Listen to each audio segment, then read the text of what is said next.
You're watching Dog Ear Musings, and I'm Monika, and today we're going to be doing a book review of the book Mother in the Dark, written by Kayla Maiuri. Kayla Maiuri is a literary fiction author, and this is their debut novel. I actually just recently read a essay that she wrote on the process of writing Mother in the Dark that we can link in the description below, that is really interesting about her author process.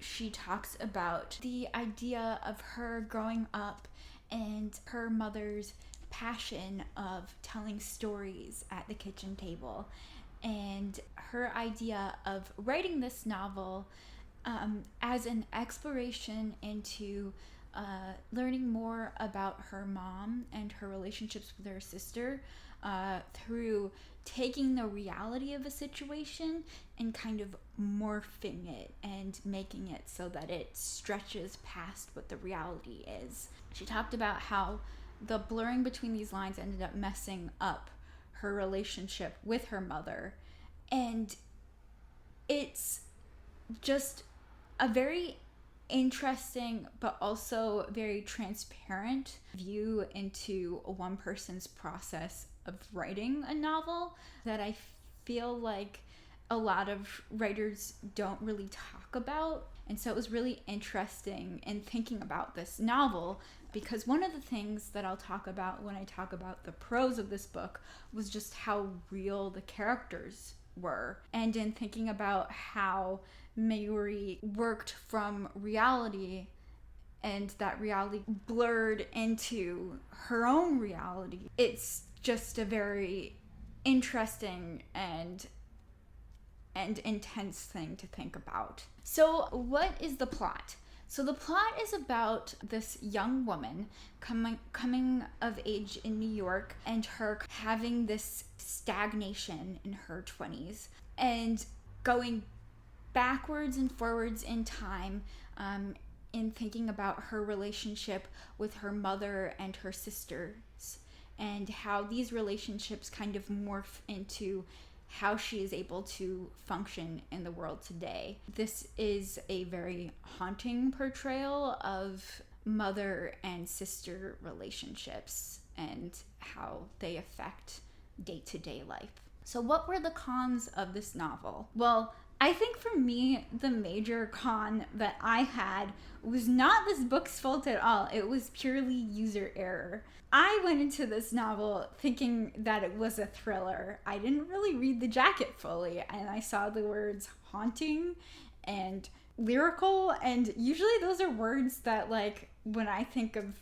those, I think, oh, I'm going to be reading a thriller. And when you see the title, Mother in the Dark, I was like, oh, okay, this is going to be a thriller about a creepy mom. And the story was kind of about a creepy mom, but it's not a thriller. It's very haunting and scary, but not in a way that is a thriller. It's scary in real life trauma and generational trauma. And so I think that was the one downside that I had, was I went into it not realizing what I was going to be reading.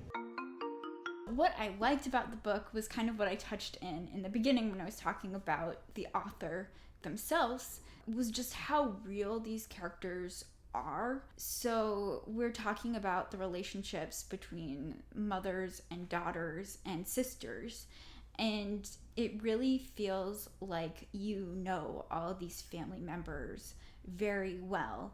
And in that sense, you can kind of understand why they make the choices that they do, which kind of makes those decisions that the family ends up making and the mistakes that they make even more hard-hitting and kind of challenging as a reader. When thinking about character studies and wanting to read more character-driven work, this is a really good book to pick up.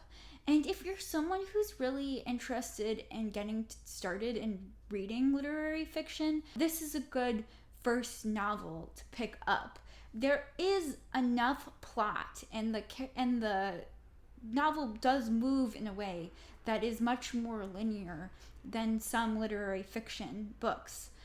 But it also does focus on primarily the character relationships and the human conditions that are what makes a book literary fiction. If you are wanting to learn more about literary fiction and how I feel about the term literary fiction, you can feel free and click on the video that I've made about literary fiction. What would I recommend if you wanted to read something similar to this book? Another book that I was reading in tandem to Mother in the Dark is a memoir that is called What My Bones Know. This is a memoir that talks about the scientific and personal accounts of someone who is going through complex post-traumatic stress disorder, talking about how parental effects kind of affect the mental health of the child. This is a really compelling and also challenging read that I thought, when paired with this book, they went really well together. I guess another book that might go well is the young adult novel Yolk. Now, this was a book that I did a review on like way a long time ago that talks about sister relationships and also generational trauma, and kind of how those effects further affect relationships in contemporary life. This is another really good example of knowing somebody so well can create bonds that are very tight and close, but also when you know someone really well, you can say the exact right thing to hurt somebody. And I think Yolk does a really good job of describing those beautiful bonds of a family while also kind of not skirting away from the really tough to process bonds as well, which is something that Maiuri does very well in her novel too.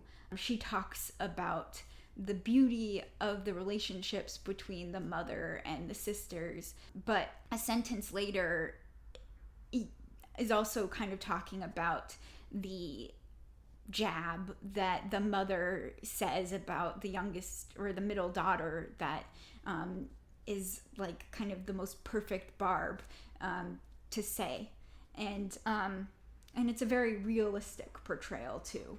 So if you're looking for a book that kind of talks about family relationships in a way that is real and in a way that is challenging, if you're looking for a book to read before you have to go to your own Thanksgiving dinners and make you feel a little bit better about your own family situation, I would pick up Mother in the Dark. It's not a thriller, but it is slightly scary. So that has been my review of Mother in the Dark. I'm Monika, and you're watching Dog-Eared Musings. Happy readings.